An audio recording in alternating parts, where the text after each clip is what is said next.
Welcome to Stat, I'm telling you all medical true crime stories, and it gets bizarre. Karen Wickham, yeah, she used to work in ER, and now she's sharing the knowledge, so let's get involved. Hey, funny and scary at the same time. Medical mysteries, all facts, she ain't lying. So tune in to Stat if you dare, cause crazy things can happen anytime, anywhere. Yeah.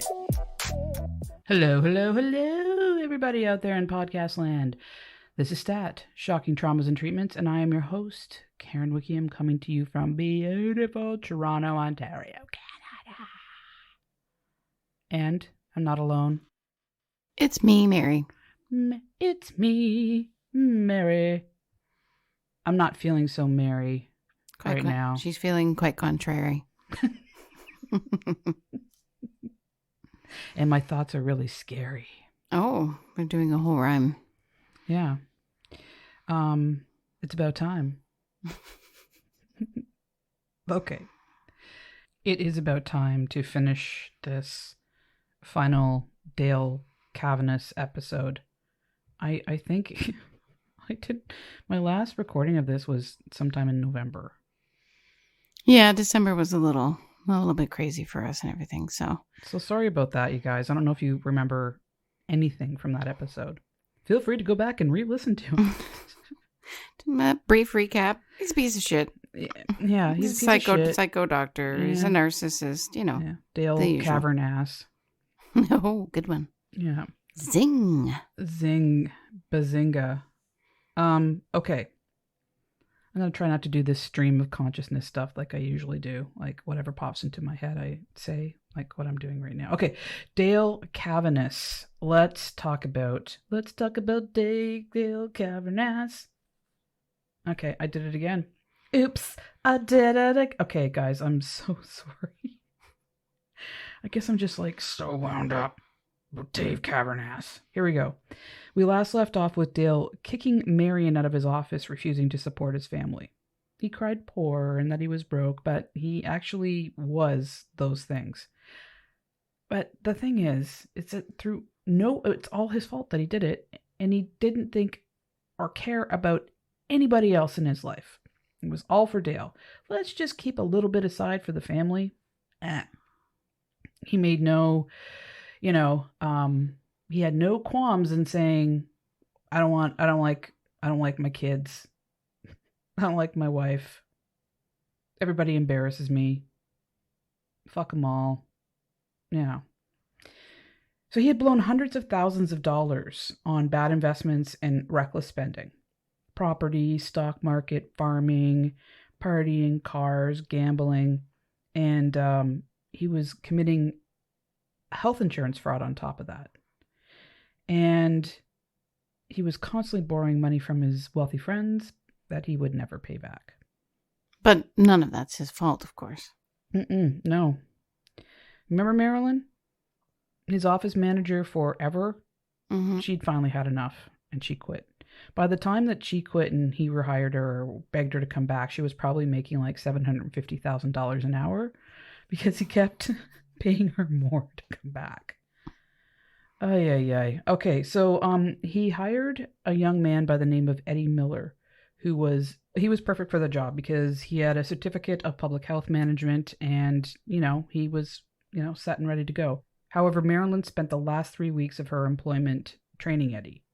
So can you imagine, office manager needs to spend 3 weeks training the other guy because it's such a fucked up mess. Eddie was the perfect target for Dale's cruelty. So I'm just going to tell you a little bit about Eddie so you can understand what a scumbag Cavaness was. In my head, I see Eddie walking to the office and I'm like, turn around, don't go in. You don't need this job that bad. Anyway, Eddie was in his 20s. He was sweet and shy, kind and compassionate. He lived at home and took care of his sick mom. He played the organ at his church, which he absolutely loved to do, and he was overweight and self-conscious. So I don't know if you can think of a more wholesome man than this to work for such a piece of shit. What's worse is that Eddie admired Cavaness. He felt honored to work for him. And this was the perfect storm for abuse. Of course, that was the image he had around town. Right. So, Yeah, he was the big man around town, the legend, the hometown hero. But yeah, if they only knew what was going on behind closed doors. exactly. Well, many of them did know what was going on behind closed doors, and they're like, "Oh man, I swoon for his bad behavior because he's such a badass." One of the first things Cavaness did was put Eddie on a diet. Can you imagine? Guy's overweight, you're fat, you're going on a diet. And how he helped him put him on a diet was with amphetamines, which was basically what was in diet pills at the time. So many people became speed freaks. Yeah. Unintentionally to lose weight. I don't know if you remember the song Mother's Little Helper by the Rolling Stones. And there's a book called I'm Dancing as Fast as I Can. This is right. Yeah, I think I remember that one. Yeah, I remember the book. The drugs that were given to women to calm down and to lose weight, it was a combo of amphetamines and benzos. Absolutely. You're up and you're down. You're up and you're down, exactly. Or, basically it was 8-ball light. An 8-ball is heroin and coke mixed together. You don't want to be too up. You don't want to be too down. You want to be nice in the middle. Mm-hmm. So, I mean, you had a whole... What was it, like Valium was the main? Yeah. Or, you had a whole generation of addicts that didn't realize what they were taking. The woman's upset. She's hysterical. So we got to calm her the fuck down. She's fat. She needs to lose weight. I mean, it's just, absolute bullshit. So let's move on. So anyway, poor Eddie was basically told, you want to work here, you need to lose some weight, and he was given amphetamines, and he actually asked Dale to take him off of them, and Dale's like, well, if you're going to eat yourself to death, no, I'm not. And then Eddie realized he was really hooked on these things, and he slowly took himself off them. So Dale was just like, absolutely not.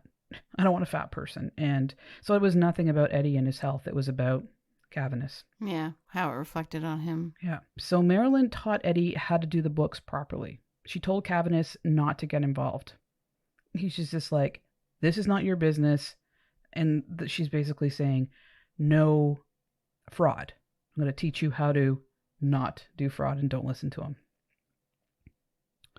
So things went well for the first couple of years, with some blips here and there. And because he idolized Cavaness, he had a blind eye to many things, but it slowly deteriorated. Eddie did a great job.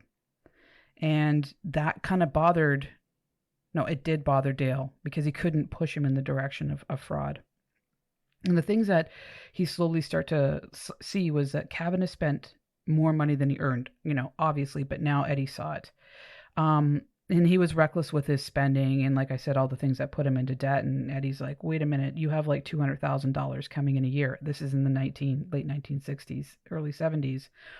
What the hell? This should not be the case. Mm-hmm. Yeah, that was a lot of money back then. Oh, yeah.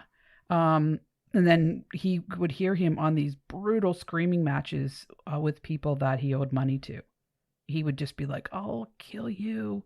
I'll hunt you down. And just these screaming matches.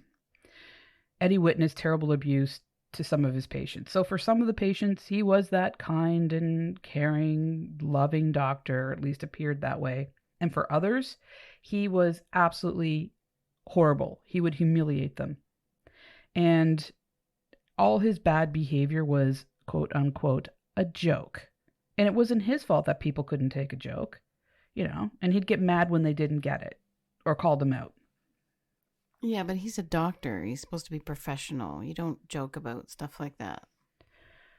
No. Anyway, Eddie didn't like his jokes. He thought they were cruel. They made Eddie uncomfortable and anxious. He had a very kind heart and didn't like seeing people getting hurt, especially from someone in a position of trust. I mean, they trusted him with their lives. And he would prey on the undereducated and poor, because they wouldn't really know better. Not their fault. I mean, the poverty and... He should know better. Oh, well, yeah, exactly. So he would do horrible things to his patients, and then he would brag about it. I mean, he bragged to anybody who would listen to him.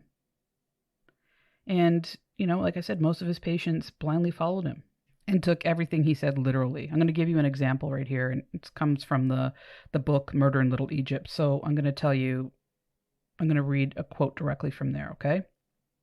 Quote, "A widower in his late 60s explained that every time he walked in front of his TV set, it changed channels. The man wondered whether he was electrically charged, a human remote control unit, and asked the doctor to check him out. Dr. Cavaness obliged, running all sorts of tests, like an ECG, blood work, so on, and pronounced the patient as non-electric conductive. But the old fellow persisted. His TV set still changed channels, he said, every time he walked past it. He had to sit dead still to get through an entire program. This is what Dale said, quote, "I'll cure him this time. Set up another appointment. If this guy wants a diagnosis, he'll sure get one." Dr. Cavaness ushered the man into the examination room and told him to take off his clothes. And he said this, "I want you buck naked." And then he called out for someone to bring him in a light bulb. And he said, "Make it 100 watt. We want to be able to pick up any current." Dr. Cavaness told the man to bend over. Oh, God, no. He stuck the end of the light bulb into his rectum, twisting it around. Then he said this, "It lights up all right. I'll tell you what, you're a regular electrical conduit." And the man said, "What do I do now?" And then Dale said, "There's only one thing you can do. Every time you watch TV, you got to wrap up your feet in aluminum foil. That's the only way you'll be non-conductive." That's like sexual assault, basically. Yeah, I think so. So, the man did as he was told, but was soon calling again saying that his set was still changing channels. When Dr. Cavaness refused to see him, he finally caught on.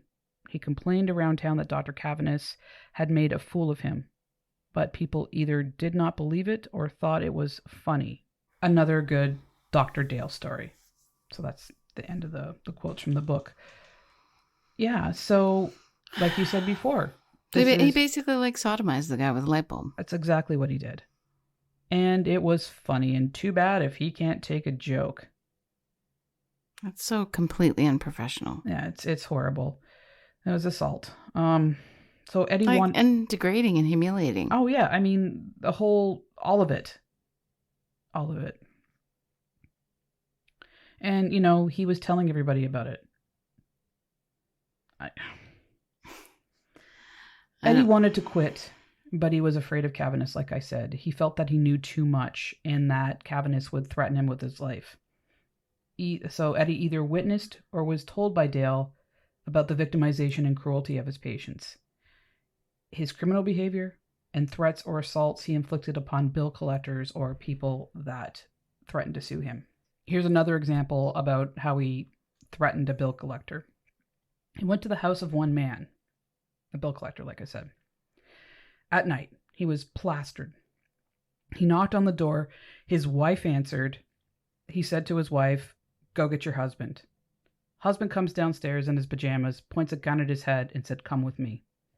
Takes him into his car, drives him off into the middle of nowhere, dumps him off and says, "Don't bug me anymore. Don't come after me anymore, because the next time I'll kill you."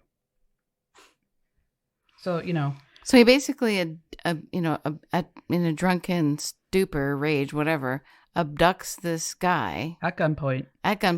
Kidnaps him, basically. Mm-hmm. Threatens him. Mm-hmm. And then leaves him in the middle of nowhere. Yeah. And then the guy doesn't bug him anymore. Eddie also knew of all the women that Dale slept with. It wasn't just he had a mistress in Martha. He was sleeping with nurses and patients, female patients. Mm-hmm. They would continue to have him as their doctor even after the affairs. So right there, there's a lot of gaslighting and threats and you name it going on. Mm-hmm. Completely unprofessional. Oh, yeah. Sexual abuse of a client. Yeah. Clients. Yeah. And by 1966, he was a full-blown, unpredictable, violent alcoholic. And he drank anywhere and everywhere. So Eddie knew that he had thermoses of vodka stashed everywhere. 2 or 3 in the car, 2 or 3 around the office, 2 or 3 around the hospital. Thermoses of vodka. And he'd be sipping at them all the time. And he even, the staff at the hospital knew to have a special oxygen tank set up just for him.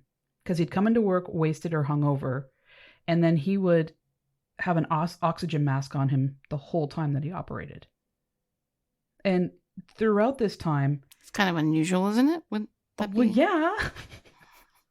But they complied.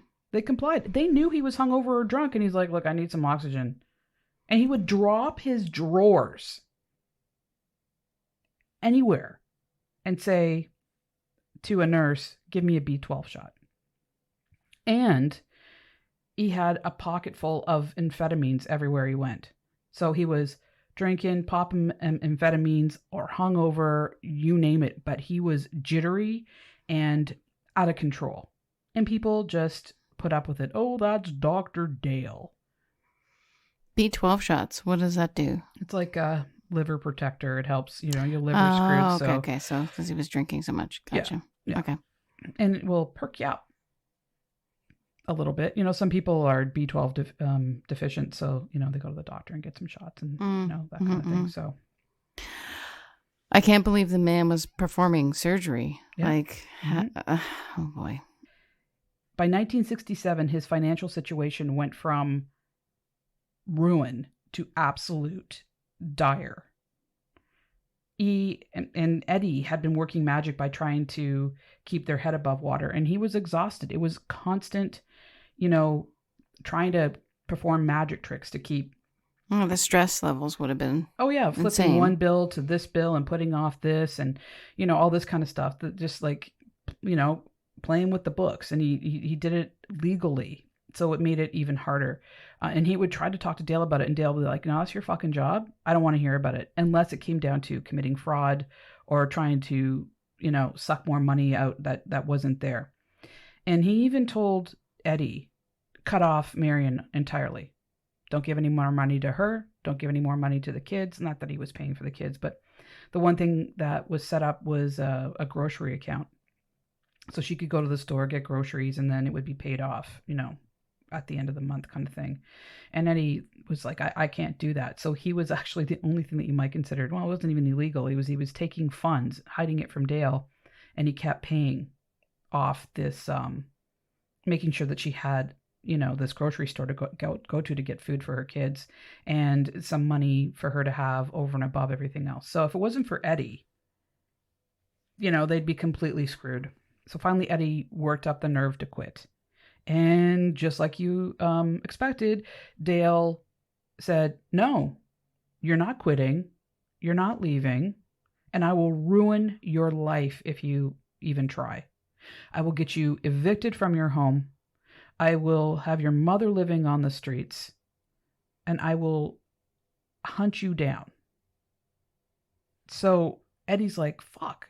Just like, he probably said, oh no. He went and said, fuck. What a piece of shit.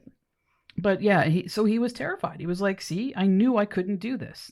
But he kept trying. He tried a few more times and he got the same results from Dale. But eventually he just said, that's it, I'm out, and got hired at another doctor's office. And what did Dale do? He called up that doctor and said, I demand you to fire this guy. And it's like a jealous lover. You can't go out with anybody else. But just like, instead of like just bad mouthing him, he's like, I demand you to fire him. Because he was so used to just doing whatever he wanted. Getting what you want, yeah. So this doctor is like, no, I'm not firing him, and he was also writing like death threats and violent notes and going to Eddie's house and putting them through the mail slot. This guy's such a psycho. Talk about your little temper tantrum because you can't have your way. Only this is a grown man with a gun. Yeah, and drunk most of the time. And on amphetamines. And unstable. With an entire town that is backing him. Yeah, frightening. Okay, February 1970, the house that Mary and the boys lived in burned to the ground. They lost everything. And they believed that it was 3.5-year-old Patrick that set the house on fire. He had been seen with matches lighting things on fire. And he was home alone with a babysitter. She said to the babysitter, look, this is what he'll do. Don't have him out of your sight. And I guess he did. And the house burned to the ground. Mm. Now they had no money and no home. And Dale offered no help and showed no interest. The fact was he was getting $100,000 insurance for this house. He didn't give them a penny. He left this house like a burned skeleton on one of the main streets of Eldorado, and just left it there. But he did do a kind thing. He bought them 2 shitty trailers and put them on his farm.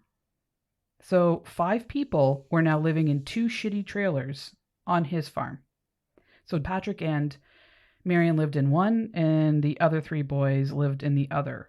And that was it. That was, there you go. I did something for you. So Pet Cavaness, his own dad, was disgusted by his son's behavior. And he confronted Dale. So you know what Dale did? He got in his car and tried to run him over. For crying out loud. And Peck said if he hadn't jumped out of the way, he would have done it. There was no question in his mind that his son would have killed him. So his dad tries to straighten him up, and he basically tries to run him over. Mm-hmm. Yep. Oh my goodness. Sorry, I was just taking a drink of Gatorade there.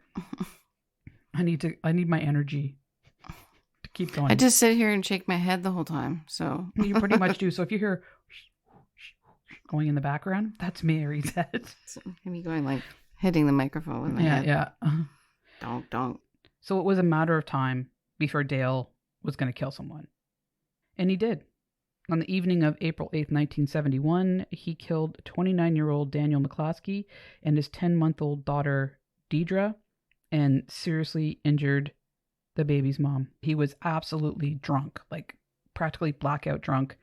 And he was trying to pass someone on this small road.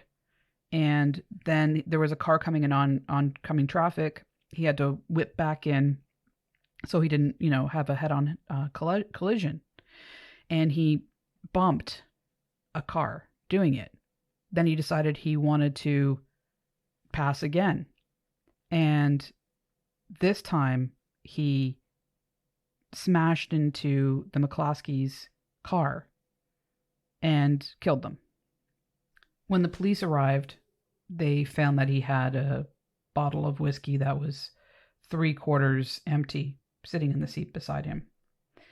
He was taken to the hospital to see if he was okay. He was fine. He had a couple of cuts and bruises. And he was so drunk that he couldn't sign the hospital documents. Of course, the drunk never gets hurt, right? Yeah. So... What was his blood alcohol? Oh, his blood alcohol was 0.24. But this was taken 2.5 hours after he got to the hospital. So it would have been much higher. So basically that means that 24% of his blood volume is alcohol. And I'm sure it was pushing, 0.3 before, they waited so long to do his blood work. He was charged with 2 counts of reckless homicide, and he could be facing jail time. The accident made it to the papers, and the citizens of Saline County were stunned. Cavaness and Marion were inundated with phone calls offering support and outrage of the charges. They were reassuring dear Dr. Cavaness that they would always be loyal to him, that he would always be their doctor. And Marion was so angry. She couldn't believe that, what would it take for these people to see him for what he really was? Mm. He killed 2 people, put a mother into a coma, absolutely wrecked. And they're like, that's not fair. Couldn't possibly have done that. Oh, no. He did it, but he didn't mean to. I mean, he was drunk. He would normally behave that way. In 1974, after years of the case being tied up in court, the final verdict was 2 years probation and a $1,000 fine, which he didn't pay. That's just such a slap in the face. Yeah. So he literally got away with murder. The mom pursued legal action. Obviously didn't go anywhere with the court. Then she did a civil suit and settled for $100,000. And which, Jesus, like that makes me sick. That, that's you can't put a price on my husband and daughter, but what was she left with? Hospital bills and anyway, so Marion couldn't stand living in Eldorado any longer, and her boys were suffering living in 2 trailers on a farm, with their father having access to them even more and being absolutely verbally and physically abusive with them. And she just was like, we need to get out of here. So she reached out to her brother, who helped her find a lovely farmhouse to live in, to rent. And it was in a suburban neighborhood of St. Louis. The schools were good, and she found a good job as a clinical instructor at a nursing school. And it looked like it was really moving forward. She was getting away from under his thumb, and that there was run, girl, run. Yeah, and that there was sunshine ahead. Get the heck out of Dodge, or in this case, Eldorado. That's right. Run.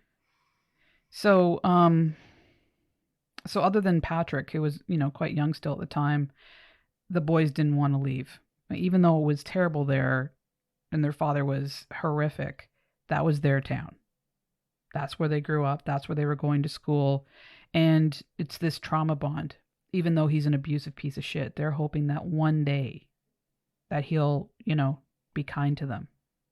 So they wanted to finish school in Eldorado.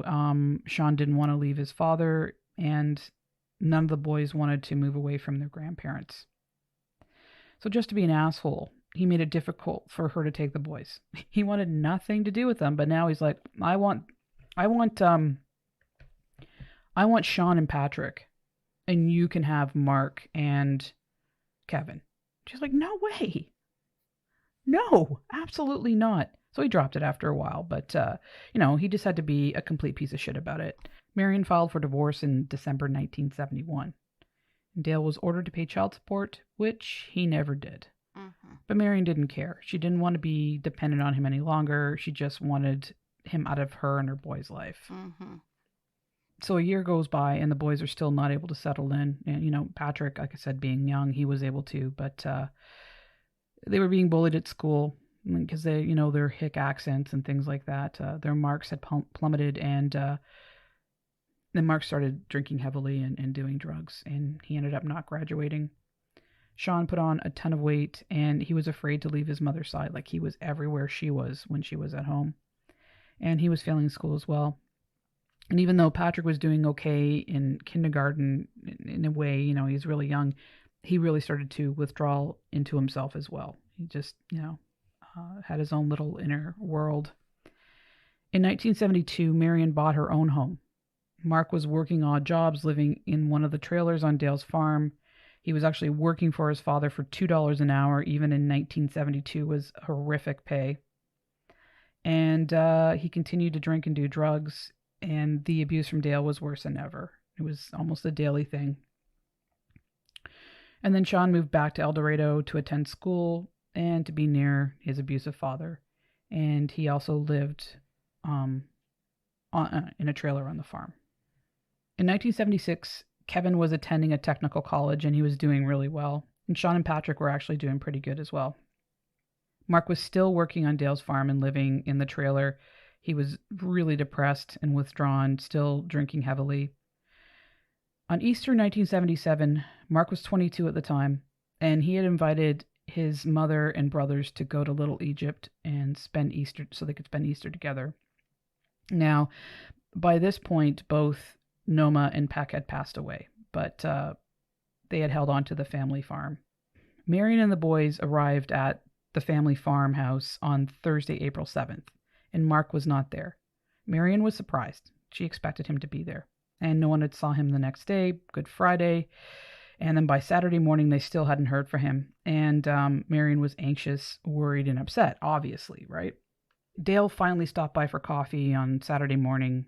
Marion approached him and said that she was really concerned about Mark. So Kevin sort of was like the man of the family, the most level-headed of them all. He just tried to soothe his mother's worries. But Dale said this: "I don't know. I got a funny feeling about him. I think he's dead." What? Why would he say that? Yeah, exactly. And so everybody was just like, you know what? They just thought he was being a dick. Well, he is a dick. Well, He's yeah, not but they were being just a like, dick. oh, okay, that's just him again. So Kevin decided to go look for Mark and to try to put his mom's fears and everybody's fears at rest. So Kevin, Sean, and Marion all drove to the farm. When they pulled onto the property, they saw Mark's Jeep, and they're like, oh, okay, hopefully he's home. And just to be safe, Kevin told his mom to stay in the car, and he and Sean headed to the Jeep. So if you can picture a long driveway like at a farm, and then a trailer, and then a Jeep on the road on the other side, and there was tall grass to walk through. They walk through this tall grass, and they go to the driver's side of the car, and Kevin opens the door and sees blood on the driver's side door. In the meantime, Sean is sort of walking around, kicking around in the grass. He sees Mark, and he was dead. And he calls Kevin over, and he's like, oh my God, it's Mark. He goes over and looks at him, and Marion says it is basically coming out to see what's going on, and they're like, stay in the car. And she came running over and was just absolutely hysterical. And what they saw was, they knew it was Mark because of his jeans and just, I guess, the boots. They just knew it was their brother, but he had basically been completely ravaged by animals. Oh, Jesus. And insects. So he had no face. Oh And anything that was exposed had been eaten. So, I mean, can you imagine this horrific sight? I don't care whether it's a family member or not. Can you imagine just seeing this? So they called the police. The police arrived, and they're complete unprofessional assholes. I wouldn't expect anything less coming from this town. And one of the cops is saying to Marilyn, calm down, lady. Just stop it. Cut it out. And she's like, that's my son over there. We'll calm down. Kevin is pissed. He's like, leave her alone. That's her son. So then the cops come over, and they're tromping all through the crime scene. Great. So they were taking Polaroids, but the paper that fell off the Polaroids was all over the place. They were smoking cigarettes, dropping them all around the area, tromping their boots around, you name it. Kevin was absolutely incensed. And so he went over to the truck to look inside, and what he saw was a gun case on the passenger side with a bit of, so it was a rifle with a bit of the end of the rifle, 2 or 3 inches of it sticking out of the gun case. And there had been a hole, so it looked like the gun had shot through. When he opened the case, it had been booby-trapped. There was a coat hanger that was attached. The hook was attached to the trigger. And the whole setup, the way that there was a shirt, it was sort of hanging out of the door, sort of, and just basically was set up. I don't know exactly how it would work, but basically it was a booby trap. The coroner and Detective Jack Nolan arrived to the scene, because obviously it was more than the local yokels could handle. And Jack was absolutely stunned to see the site, how they had just practically destroyed the scene. And the kicker to all of it is that the sheriff had the rifle pointed up in the air going, that's a hell of a gun. So the gun, the weapon that killed him, he had taken it out of the case. So you can't get fingerprints if you wanted to. Mm-hmm. Now it's got his fingerprints all over it. Yeah, and so you can no longer see the position of how the gun was set up. And he's like holding it up going, hell of a gun. Maybe someone paid him off. I don't know. I just think, what a stupid fucking idiot. Incompetent, unprofessional, just, pick one. Yeah. Add it in. The coroner believed that Mark had been dead for between 12 and 24 hours. He was shot through the heart at close range. And he could tell by the sight and the neatness of the hole that went through his heart that it, in fact, was at close range. Jack Nolan decided to keep most of the information of his discoveries to himself. He didn't trust the local police. Yeah, rightfully so. Yeah, he saw the disaster that they had created. So Dale showed up acting the grieving father, but after all, that's all it was just acting. Family and friends gathered at the Cavaness farm early the next day, and Dale didn't show up until 8 p.m. that night. What? Yeah. Where the hell was he? Who knows? And when he arrived, he was his regular, arrogant, and cold self, smug asshole. And then he decided to go into gruesome detail about what Mark's body, what state his body was in. And everyone, especially Marion, was horrified. She was mortified that he would be so callous and cruel. So you can imagine this ass coming in late and saying, oh yeah, like his face was eaten off and, Probably got off on it. Oh, 100% he did. And the fact that he did this to his son. The funeral was set for Easter Monday, and on Sunday, Dale visited the house to discuss funeral arrangements, but Marion had already gone ahead and done everything. Yeah. So it was then that Dale announced that he had taken out life insurance on Mark in February. And it was supposed to be for Mark's future. But he had never given a shit about his kids. So why would all of a sudden, when the guy's 22 years old, say, oh yeah, I'm taking life insurance out on you and you can cash it in at a certain time so that you have... So guess who the primary beneficiary was? Of course it was Dale. Mm-hmm. So he had taken it out in February and Mark was dead by April. Yep. So a lot of thoughts ran through Marion's head. She's like, I think he killed him. But then she pushed it out of her head because, oh my God, he couldn't have done that. And the thing is, Dale was saying that he wanted to kill his kids all the time. But it was also always for embarrassing him. If that son of a bitch embarrasses me, fill in the blank, I'm going to kill him. So could it be possible? Yeah, well, I mean, sometimes in frustration, parents go like, I just want to strangle him, but they don't really do it. Right? No, but this guy was like, he would do it. Yeah. Special Agent Nolan continued to work the case, but by June, he had to file something, and he put a detailed report to the Division of Criminal Investigation, the DCI. He listed the case as murder, but not any suspects. And it's a good thing that he did, because that would play into future happenings, run-ins with the law. But the coroner ruled it as an accidental death. Buddy, doctor, coroner, buddy. Yeah. Or just incompetent, like the local police. And the more that Nolan dug around to find out about Dale, the more he was like, how is he not in jail? And how is he able to keep his practice, his license? In June 1977, Kevin visited his father. He had undertaken another harebrained scheme, and Kevin wanted to see it for himself. And he went with his future wife, Charlie. So an argument broke out between Kevin and Dale, and these were the things that were said. Again, I'm going to take it. These are quotes from the book. Dale, you shut your mouth. You're no better than your brother Mark. Kevin, wait a goddamn minute. What do you mean by that? Dale, I never did like him, turkey head. I never liked Mark. He was a no good son of a bitch. Dale. Kevin, I'm not going to stand for this shit. Now they're nose to nose, and Kevin is much bigger than his father. I happen to like Mark. I loved him. He was my brother. Then Dale says, what the hell for? He was no good. He was nothing but a failure. Why the hell would anyone like him? Again, this is their deceased brother, his son.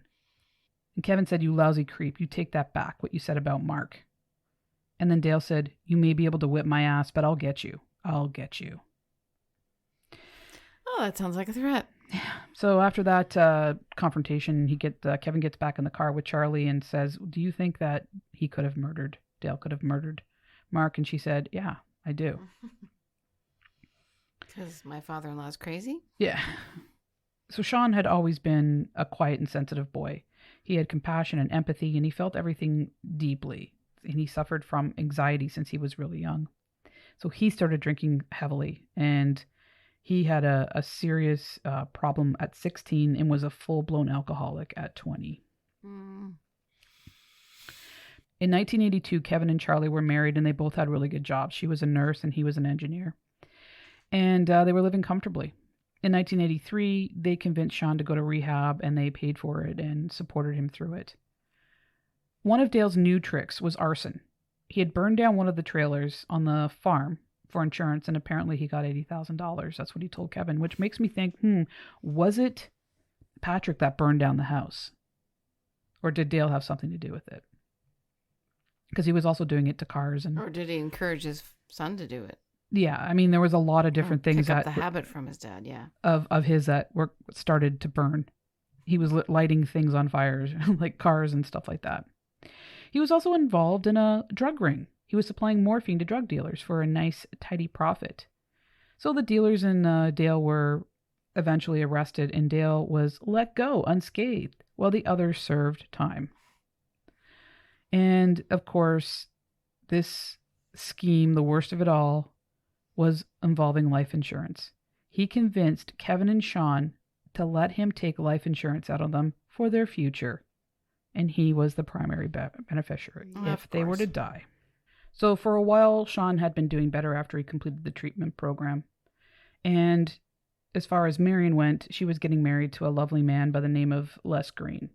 And he was a president of his own ad agency. He had lost his wife to cancer. He had one adult son. And he welcomed Marion's children and had no problem with Patrick, who was the only child still living with them. So he was a really good guy. It sounds like she was able to settle in with a nice man. Yeah, the starter husband didn't work out, that's for sure. Yeah, so they were married. Yeah, so they were married on June 1984. On December 8th, 1984, which was a Saturday, Sean had gone to dinner to Kevin and Charlie's house. Then they had a nice quiet evening. He stayed overnight, and they left with saying we're going to meet again or hang out again to talk about, Christmas plans. On Monday, December 10th evening, Dale called Kevin to ask if he had heard from Sean, and Sean didn't have a phone. In fact, he was living in squalor. His place was a wreck. He had no heat.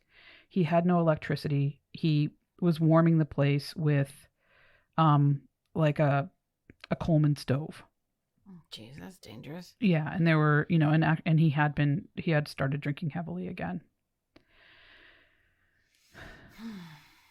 So Dale told Kevin that he wanted to talk to Sean. So Kevin and Charlie stopped by his apartment that night, and Sean didn't answer the door, so they left a note for him to call Dale. On Wednesday the 12th, Sean did call Kevin, and he relayed the message to him about Dale. On December 13th, the Thursday, at around 10:30, the phone rang. It was the police, and they told Kevin that they had found Sean dead. He was shot in the head. His body had been found in a remote area, and so he had been shot actually twice in the head. Obviously, Kevin was devastated, and the police asked him and Charlie to go see them at the station, and they met with David Barron of the St. Louis Police Department. During the conversation, it came out that this was Kevin's second brother to be shot and killed. As, because at this point, Kevin's now lost two of his brothers. To murder. Or to gunshots. So Barron was like, what is that about? And he wanted to know more about the details of Mark's murder. And then, because he believed he was murdered, not a suicide. So they gave him Detective Jack Nolan's name. And remember, Nolan was like, this is a murder for sure. Right. So Barron got a hold of Nolan and told him what had been going on. So this is what the coroner's report said. He had 2 gunshot wounds, and either one of them would have been fatal. One shot entered the back of his head, and the other entered the side of his head behind his right ear. And it was estimated that that shot was from 18 to 24 inches away from his head. And his blood alcohol level was 0.26. So it was really high. That's a very close range. 18 to 24 inches. But in the same token, if you're going to shoot yourself That's a long way. Yeah, I guess most people would put a gun right Well, to I their think they head, put right? the gun right to their head. They don't like They don't pull want it to lose back their and nerve. aim. Yeah, exactly. And they want, complete control of it. You don't want to, it sounds awful, but you don't want to shoot yourself and rip your face off and live.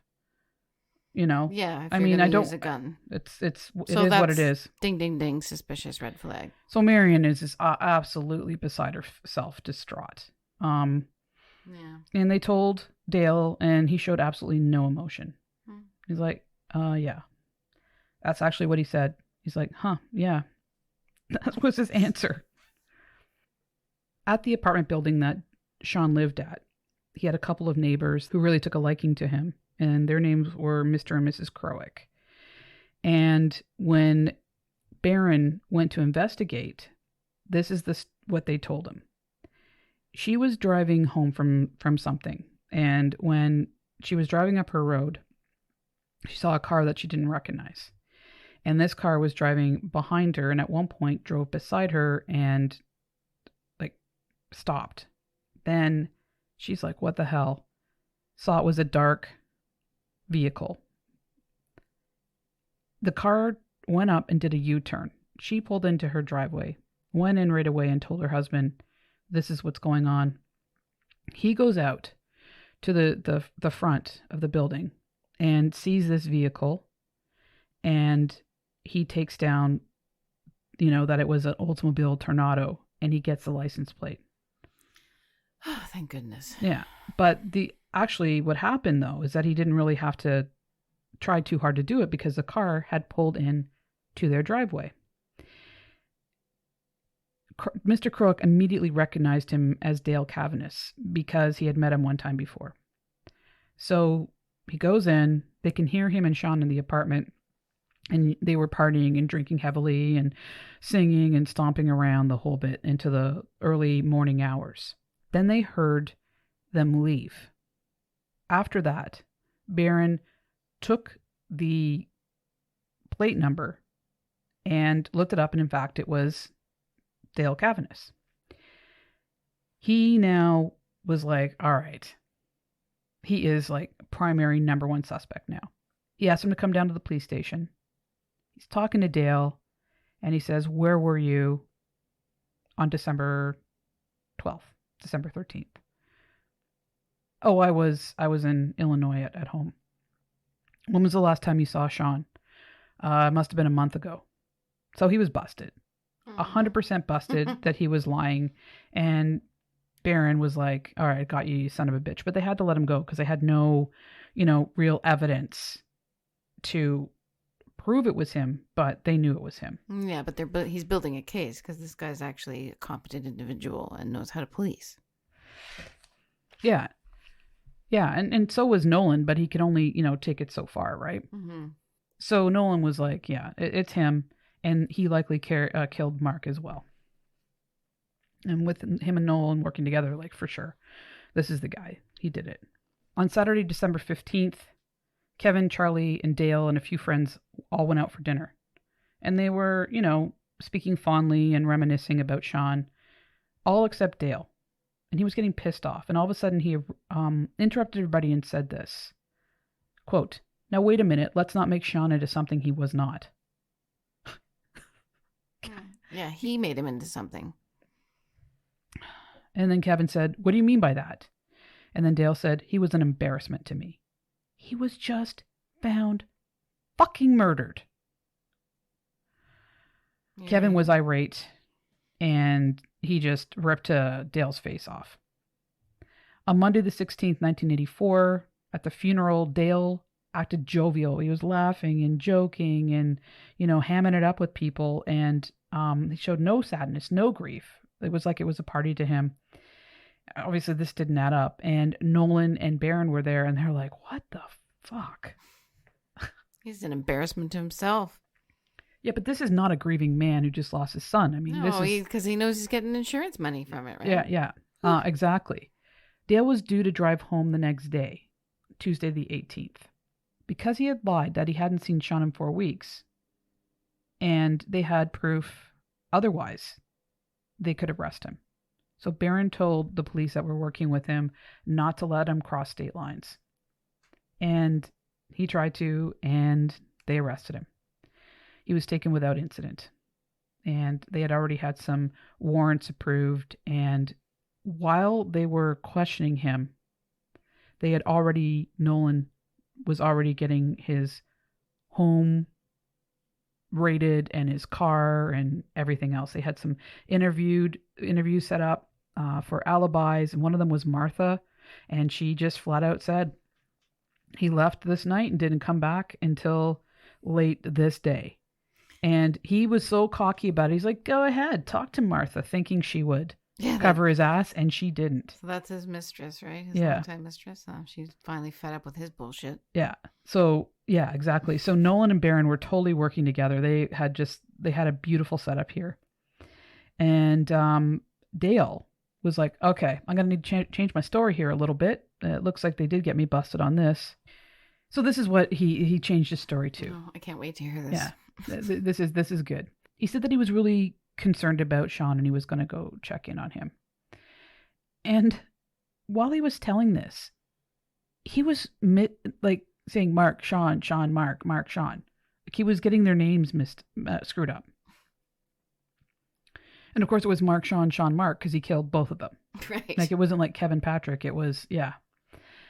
And he showed absolutely no emotion. Not what you expect from a grieving father. And he was cold and he was smug. And you wouldn't expect that from someone who's being questioned about murder at a police station.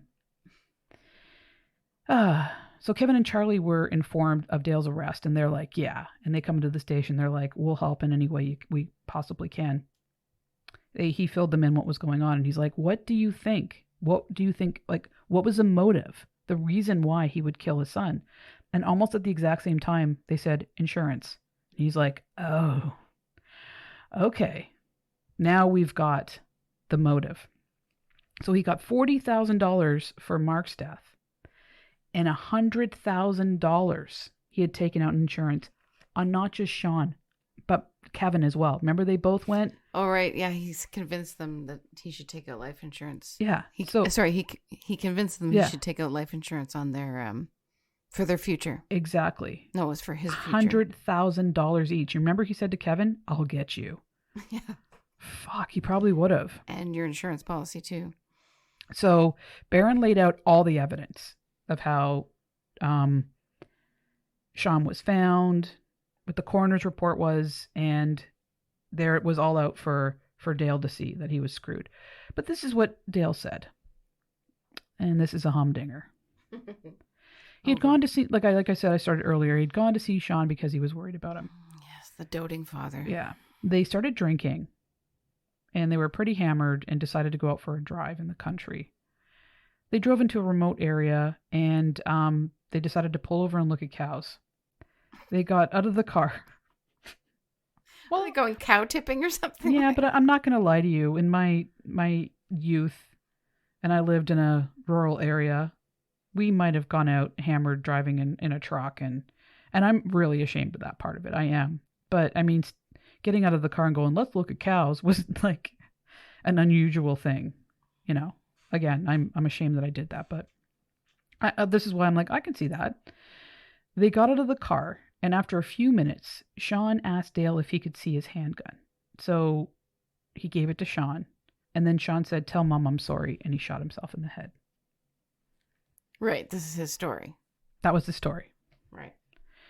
So he immediately went to Sean to check his vital signs, and he determined that he was dead. So at this point, he was really worried about how Marion was going to take this, her son committing suicide. So he decided to shoot him in the back of the head to make it look like it was a fucking robbery murder. You imagine that these people are actually going to believe this?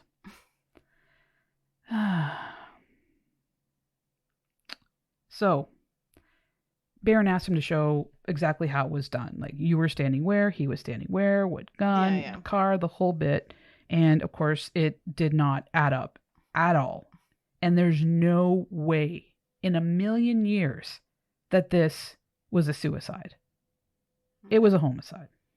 And would it be uncommon for somebody who is committing suicide to do it in front of somebody else? Like, that's not as common, right? No. You don't just say, hey, Dad, let me have your gun. Tell Mom I'm sorry. Bam. Yeah. Like. No, but I mean, just in general, when people commit suicide, they're usually found afterwards, right? Well, yeah. And I mean, because they're the people that. I think the people that are really distraught and really want to end everything do it alone because they don't want to upset family and they don't want to be stopped, you know. Right. They don't want to burden anybody or anything, right? And they just want to do it quietly or however they decide. Yeah. Okay. So the medical examiner, the coroner, had the task of disproving Dale's story, and he did. Easily, I'm sure. Oh, yeah, for sure. So Dale's arrest was all over the news. It even went national. Meanwhile, in Eldorado, its citizens were outraged that Dale was charged with the murder of his sons. Well, actually, he wasn't charged for the murder of Mark. They couldn't really prove it, but he was charged with the murder of Sean. And they supported him 100%. They even put together a fundraiser to help him pay for his legal bills. Most of the people that donated could barely pay their own bills. But yet they were, giving what they didn't have. And they sent out all these letters speaking on behalf of his character, that he was a generous, caring hometown hero who cared deeply about people. So they sent these off, hoping that, they'll let him out. And anybody who said anything against Dale in any way, they were threatened. Or they had the shit kicked out of them. Like shunned. Yeah. Of course, there were a couple people that were like, yeah, he did it. And two that stand out were Marilyn and Eddie. And they were like, yeah, no, 100% he did it. But they had already moved away by then. Well, because they knew what he was capable of.